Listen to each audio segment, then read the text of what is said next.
What's up, guys? Today is your week 30 recap. Can you believe it? It's been 30 weeks and we're still at it. We're still building a business. We're still growing. We're still improving, and we're never giving up. That is the most important part of it. And I just want to say thank you guys so much for sticking around. And anyone who's new, my name is Zach Weiss and I am the Incubating Entrepreneur. Here's your recap and see you next week. There's this quote that's been lurking around ever since I started this whole self-help thing. And the quote is, how you do one thing is how you do everything, or how you do anything is how you do everything. So I want to challenge you.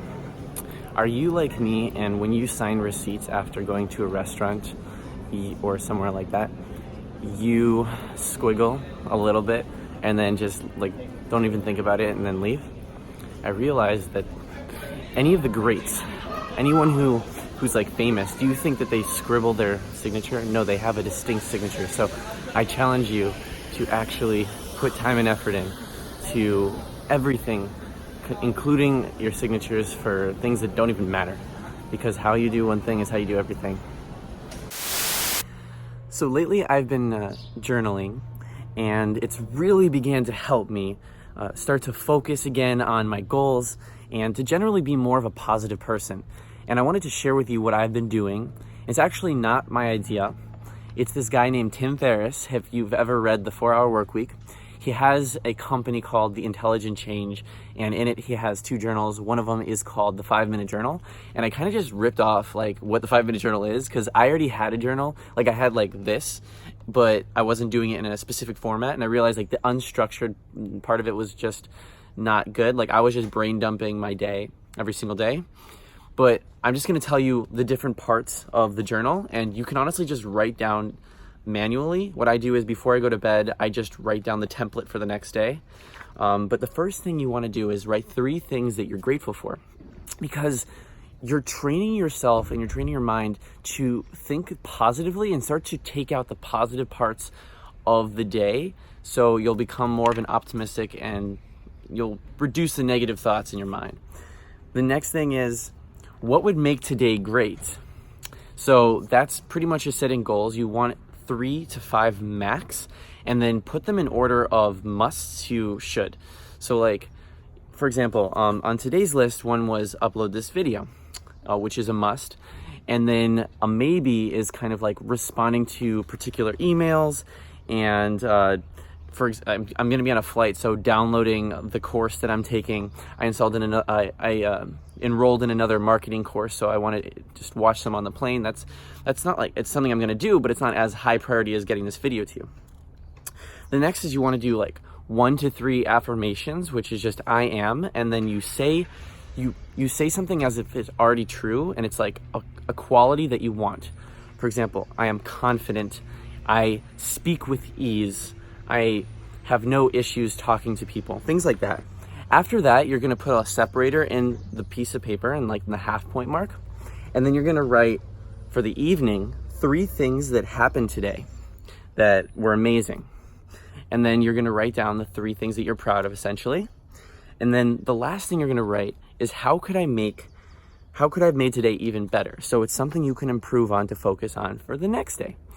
And then it takes about 5 minutes, especially if you buy the journal, then it's already going to be templated out for you. But if you write these things down, once again, I am grateful for, what would make today great, daily affirmations, 3 amazing things that happened today, and how could I have made today even better? If you write those things out for the next day, it takes about 5 minutes in the beginning of the day, at the end of the day, and you're going to start to see improvements, massive improvements in your life. This morning I was listening to Jay Shetty give a podcast during my workout, and he said, when trying to find your passion, and by the way, you don't find your passion, you align with your passion, which is a misconception, because if you're trying to find something, that indicates that you've lost it. But what he says is, when searching for your passion or trying to align yourself, don't focus on things that sound nice in your head, focus on things that feel right in your body. So when you're trying new things, try to feel how are you resonating with the activity? Is it something that feels natural to you? Or is it something that you thought you wanted to do because others would think it would be cool? But you have to be honest with yourself. The same thing goes when you're building a business. There are so many different things you can do in a business. There's so many different roles. And you have to pay attention when you're doing certain activities, especially in the beginning, when you're doing everything. Focus on the activities, even if it's not technically income producing, things that bring in money. Pay attention to the activities that excite you and the activities that drain you. For me, the activities that aren't necessarily income producing that I enjoy doing are the technological challenges. When I have to figure out a problem that involves using a piece of software, maybe writing some code, that's fun for me. I do like marketing, I do like sales, but I also enjoy being a technician. Just focus on where you're interested in and be sure to take a mental note or even just jot it down. And then these things will start to build on each other and you become more self-aware. And then as soon as you figure out what your strengths are and what you enjoy, you go all in, baby. So I might lose some subscribers for this, but I just wanted to show you guys what real pizza looks like. This is Chicago pizza. This is Lou Malnati's pizza. You'll see how thick it is. It is, the difference between Chicago pizza, real pizza, and New York pizza is that the tomato sauce is on the top and there's a lot of cheese. And you really need like a fork and a knife to eat this, but I go hard. So this is how I do it. Just gotta go for it. So the beauty of having people work in your company with you as like contractors or employees is that you're not tied to the business. So if you're not running the business is still running. So this week, I'm actually going to be traveling to Europe, specifically Italy and a little bit of France. And it's just a blessing to have someone helping you along the way, actually two people helping you along the way in my case, knowing that the business is still operational, even though I'm not here running it.